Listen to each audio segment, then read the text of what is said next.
Welcome to Book Time with Ryan. I am Ryan, and today I'll be talking about Trusted Criminals by David Friedrichs. White Collar Crime in Contemporary Society. This is first edition, not because I wanted to do first edition, just because it was the most reasonably priced. And I'll give you a little bit of background on this. So this is used, the spine's broken.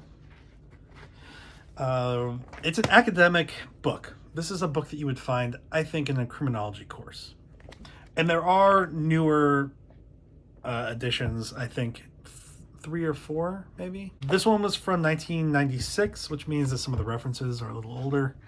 And I'd love to see what David would say about society today, or see if those newer editions have some of the more recent white collar crimes, because there have been a lot. But there's some notable ones in here. Now, why did I read this? I got this. I'm going to have a video about my book, White Collar Crime, the nice one right here.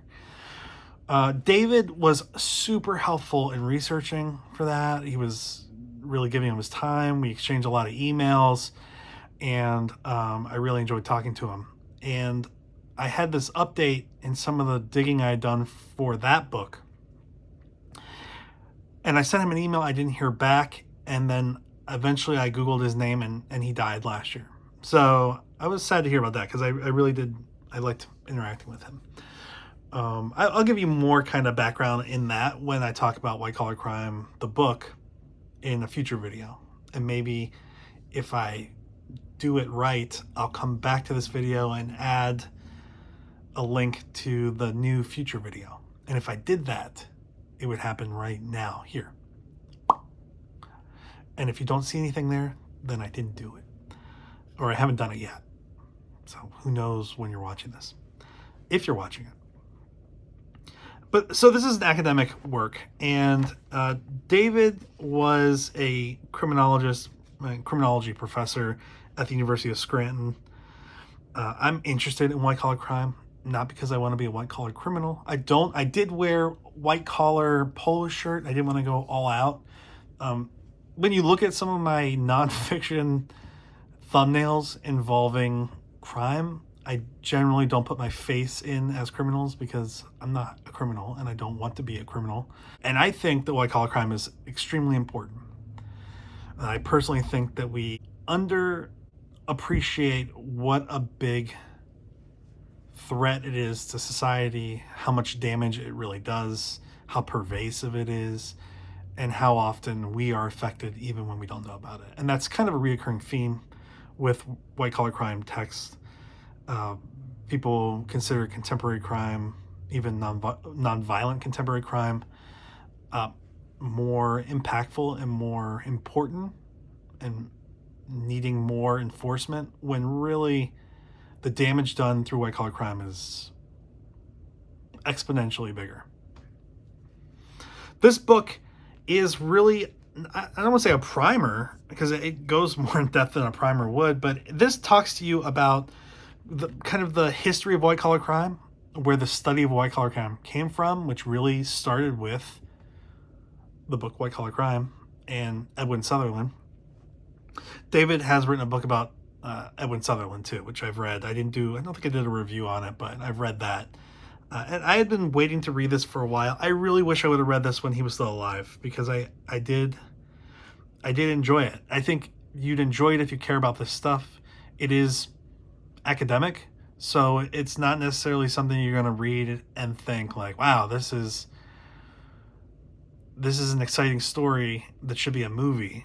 There are some white collar crimes highlighted in here. Now, this is the 96 edition, so they're older. I did not buy a newer one. These are expensive. Maybe somebody knows the pricing on this. I feel like, and this is my opinion, that academic books are more expensive, not because of any kind of supply and demand curve, but because there is a guaranteed need, if the text is used by a school, for students to purchase it. And they price it higher because of that, because there's some assumption, I think, that some of these students have money put aside for texts, and they'll charge more. If you have a course that you've selected and they tell you the required text, you really only have, I guess you have some options, but you really have one main option, and that's get the book. And so they can do a $150 price tag on it, because in the grand scheme of things, when you're paying for your education, that's small compared to the rest of it. I don't think there's anything huge in here that required it to be more expensive, but I bought it secondhand, and it's great. It's a great book, and it starts with a history of the development of the concept of white collar crime. It talks about the role of media and other agents, whistleblowers, how investigations begin, different forms of white collar crime. I'm reading this from the back now: corporate occupational crime, government crime, state corporate crime, finance crime, techno crime, and more. How regulation and criminal investigations work and civil investigations work, how white collar crime is viewed historically, different studies that have been done just about the perception of white collar crime, how much is reported, how it's reported, how there's resolution to that, how white collar criminals are treated in courts, how juries and judges approach white collar criminals, how complicated white collar crime can be, and how that translates into the way it's received by your run-of-the-mill jury or your less technically savvy judge. It's an interesting look. It's also, it touches on the fact that white collar crime is not tightly defined or agreed upon.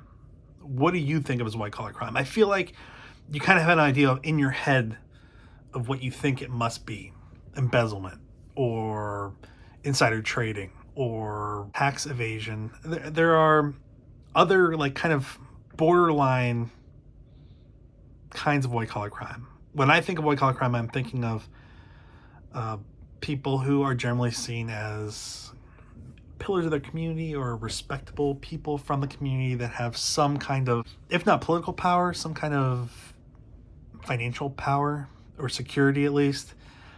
They're in positions to make decisions that affect others. They are highly thought of,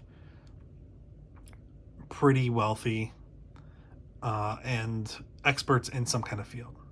And that is, some of that's white collar crime. But there's also, sometimes people would refer to a bank teller who's not high in society but has access to funds, embezzling, like basically stealing from the till, and that's a form of white collar crime. Some middle class person cheating on their taxes would be a form of white collar crime, even if they're not somebody you think of as like a pillar of industry. So it's not always. Also, one of the big questions is it only crime once they've been convicted of some kind of criminal offense? So we're not even talking about regulation or civil suits. Those are the questions that people have. And in this book, and I think in a lot, probably what I would think of as white collar crime is more liberally defined. It's not just criminals that have been proven criminals. It's people who are taking advantage of these white collar policies or statuses or whatever, and they're violating the trust with a violation of some kind of rule, regulation, law, whatever. Because there are even gray areas where somebody does something that ethically is not sound, doesn't make sense, makes them feel evil, kind of, but it's not technically violating a law. And is that white collar crime? Probably not as it's reviewed in here. And it also talks about the way white collar criminals see themselves and how they justify what they do and how they make excuses and how they don't really take ownership. A lot of them don't take ownership over what they've done or see that it was wrong. Maybe they think it's a cost of doing business, or everyone's doing it, or it's a stupid rule, it's a stupid regulation, and the only reason this is against the law is because some bureaucrat came up with it. I tend to think that white collar criminals are bad. I don't like white collar criminals. I don't like white collar crime.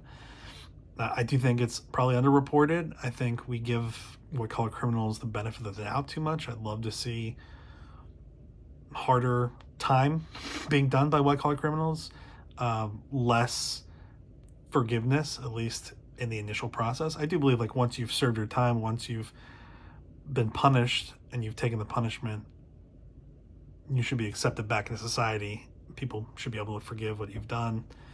Maybe not forget, because there are recidivists out there, but a lot of white-collar crime is complex. A lot of it is complicated and planned out. So there's no kind of crime of passion in the heat of the moment. There's a lot of calculated planning to take advantage of people, or take advantage of agencies if it's a contract thing, or if it's taxes, or take advantage of a company they work for if it's an individual doing something to the company that they work for. There's some discussions here about self-regulation and self-regulatory organizations, what that looks like, how it is helpful, but it can't be relied upon for organizations to just, out of the goodness of their heart, regulate themselves, report what needs to be reported.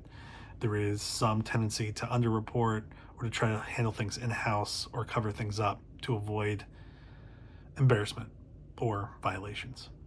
So this book is 360 pages. Yeah, 360 pages. A lot of other authors that I like, reporters that I appreciate are quoted in here. A lot of other criminologists and criminology professors that I've had some interaction with, they're quoted in here. Their studies are quoted in here, and I think it's from 1996. It's almost 30 years. Is that right? Yeah. Wow. That 28 years. That's not yesterday, but there is a lot of. I mean, everything in here still applies. It still applies, and there's just more and more examples every day of other white-collar crimes. The way beliefs have changed about white-collar crime, the acceptance or also the rejection of white-collar crime, and how that's not necessarily cyclical, but there are times where there are calls for deregulation, and then there are calls for greater regulation, and what kind of prompts those cycles. Generally, deregulation does not lead to less white-collar crime. It leads to an increase in white-collar crime. This talks about courts at every level. It talks about administrative agencies. It talks about Department of Justice, different agencies that have some kind of regulatory oversight or some kind of power behind enforcing certain white-collar crime or white-collar crime laws that address various forms of white-collar crime. SEC, FDA, Department of Justice, OSHA, FTC. There's a lot of them. There's a lot of agencies dealing with a lot of different regulations that can, when violated, lead to a lot of white-collar crimes. And it was really great to read about that. And my only regret is that I didn't do this when David was still alive. I feel I'm sad that he died. It kind of feels like we started this journey together for me, and there are developments that I wish I could have shared with him before he died, and one of those is just telling him how much I liked his book. So I gave it 5 stars. I really appreciate it. I wish I had maybe got the latest edition, but either way, everything I read in here was relevant and applies today. So, white-collar crime in contemporary society, trusted criminals. My advice, don't trust criminals, and don't underappreciate the true negative impact of white-collar crime. My personal advice. And that's it. Thanks for being here today. I'll talk to you later. Have a good one. Bye. Sunshine overdose. Body looks good, but your brain is toast. Driving up and down the Pacific coast, the grand wizard of the Wheelie Rose. Sunset of Beverly Drive. Bees don't fly too far from the hive. Get 10 years, but you'll only survive. Get religion and say you're sorry.